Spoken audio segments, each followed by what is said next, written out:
Shares of stocks, bonds, no, nabibili yan sa mga financial institutions, no. Yung mga stocks naman, yung mga especially yung mga listed sa Philippine Stock Exchange, no, dadaan kayo sa brokers, no.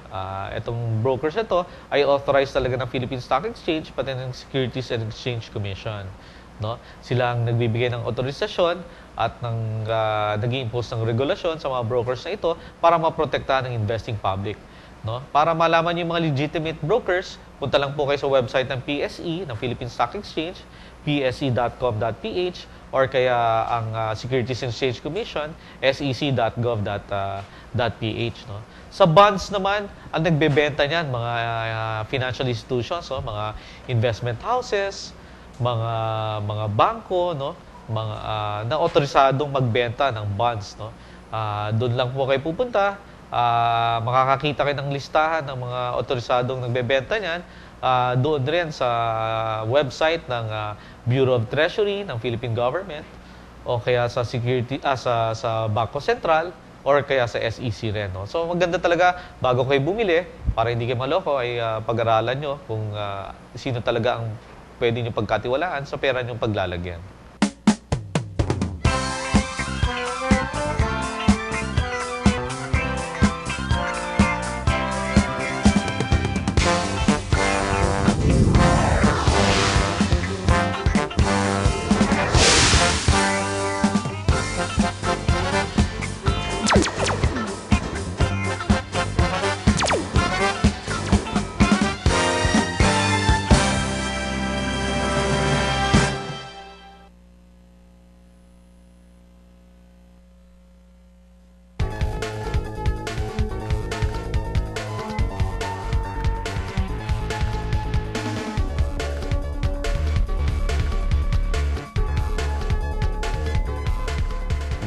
Paano nga ba ang tamang hakbang sa pagboto ngayong darating na automated elections? Ituturo ko sa inyo. Iba na ngayon, it's better automated. Napakadali na ng pagboto. Ito ang balota na gagamitin sa pagboto. Mapapansin na di katulad ng mga lumang balota, wala ng mga puwang na pagsusulatan ng pangalan ng mga kandidato. Iyon ay dahil iba na ang paraan ng pagboto ngayon.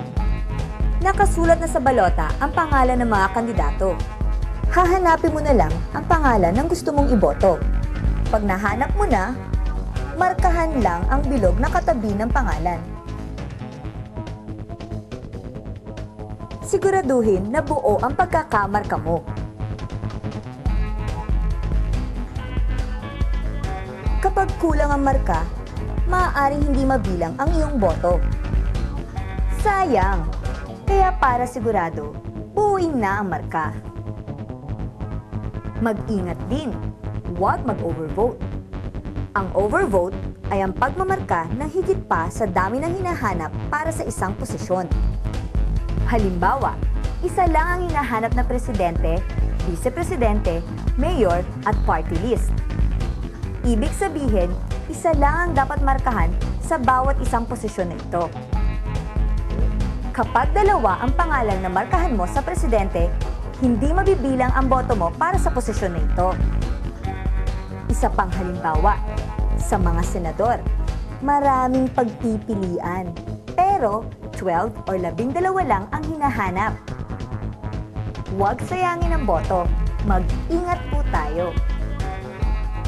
Pagkatapos mapunuan ang balota, lumapit na sa PCOS machine. At ipasok na ang iyong balota sa bibig ng makina.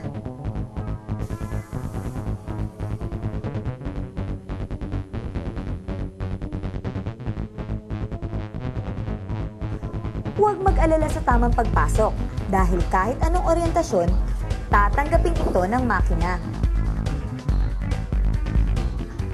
Pagkatapos, lumapit na sa BEI para isauli ang ballot secrecy folder at marking pen na ipinahiram sa iyo. Hayaan ding markahan ng BEI ang inyong kanang hintuturo ng indelible ink. Tapos na ang iyong pagboto. Maaari mo nang lisanin ang polling place. Napakadali, di ba? Iba na ngayon. It's better automated.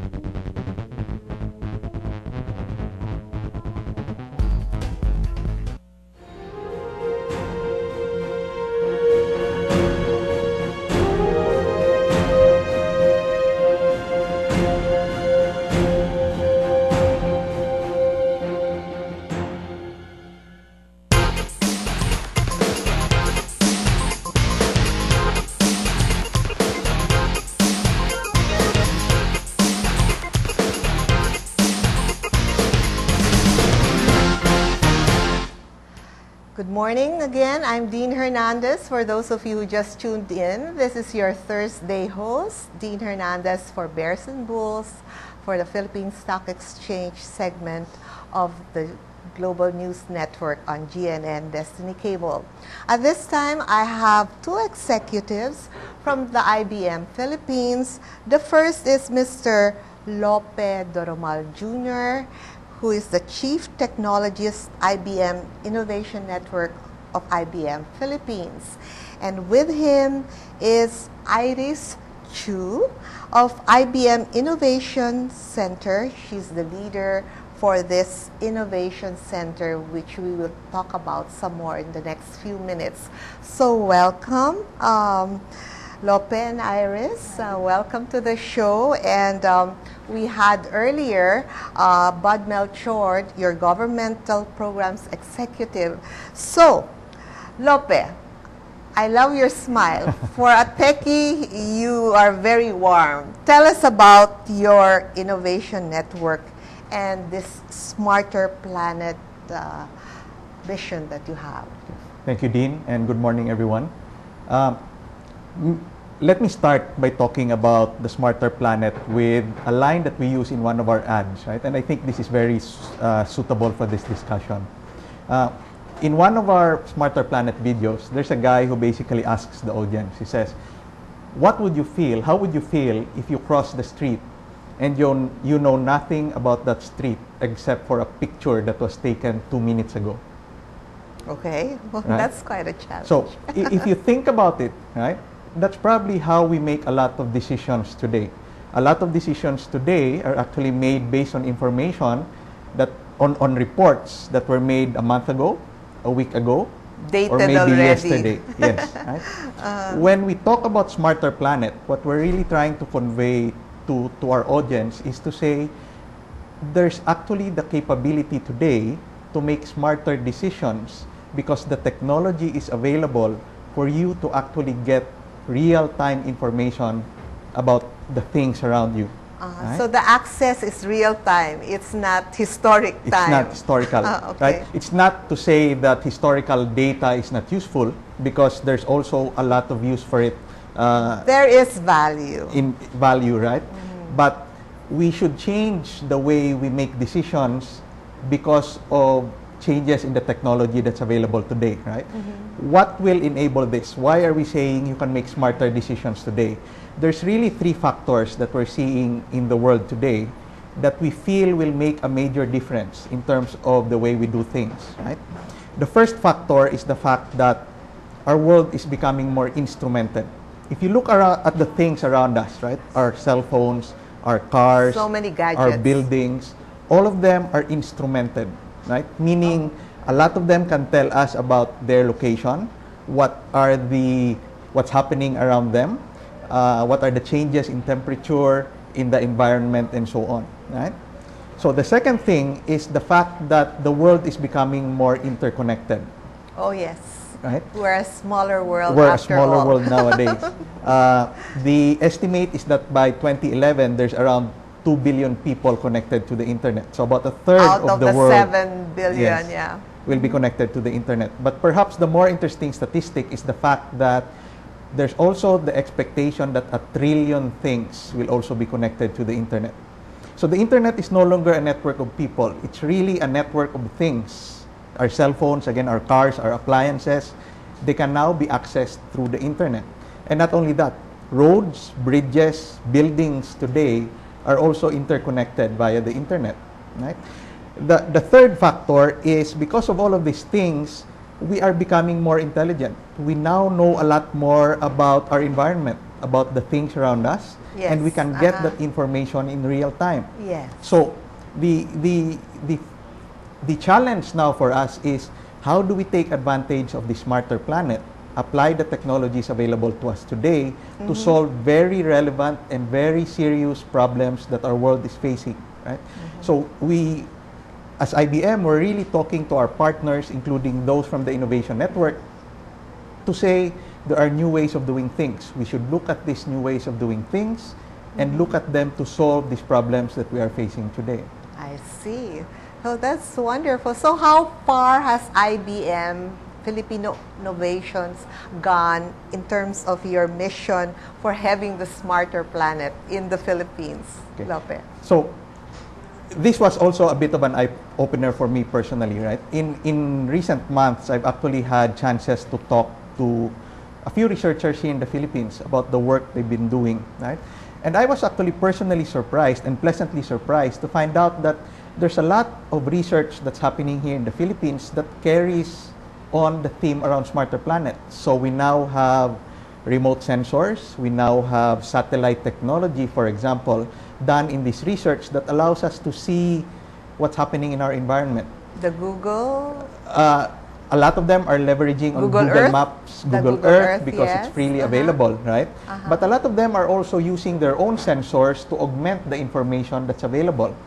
There are also a lot of other research institutions, for example, that are sharing their information with other research institutions here in the Philippines that really allows our researchers to see, for example, the state of our rivers, how much rain is expected, how much rain is coming, things like monitoring where informal settlers are located, for example, in the Philippines. Really? How there are now interesting. smarter ways of doing these things, and our researchers are doing it. Lope, for the sake of our viewers, you mentioned the word sensors. Can you give us concrete examples what these sensors are?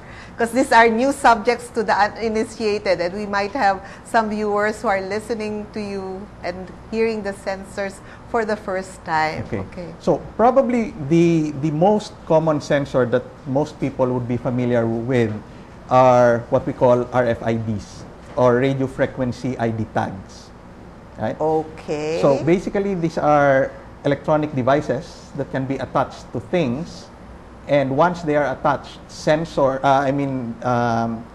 other devices can now track where those things are located. A very common example for this, probably that most people would understand, is sometimes when you go to certain stores, right? And you get some of their items. Yes. Some of them have RFID tags, and when you go near those sensors in the doors, those sensors would actually buzz to say, hey, somebody may be trying to bring out an item that have not yet been purchased. The technology that enables that is actually RFID. And that's also the same controversial thing in the LTO now? Yes. Okay. All right. Understood. I guess our subscribers can relate already what sensors are. So these sensors basically allows us to track where things are located. For example, we have partners, for example, in Europe who are testing technology using RFID that will allow them, for example, to track when people take things from the shelves, bring them to the dressing room, right? And then actually they can track whether these people eventually buy those things or they put the things back into the rack, right? If you're a retailer, that's very important information because it allows you to see how come people are trying these items a lot. They're taking them off the shelves, but they're not really buying them. Yeah. Right? So for customer analysis, Yes. okay, of trending and right? So there are also what we call remote sensors, satellite technology, for example, that looks down on the Earth and allows us to see things that maybe we cannot see because we're at ground level. Yes. Right? Once you go higher, then it allows you actually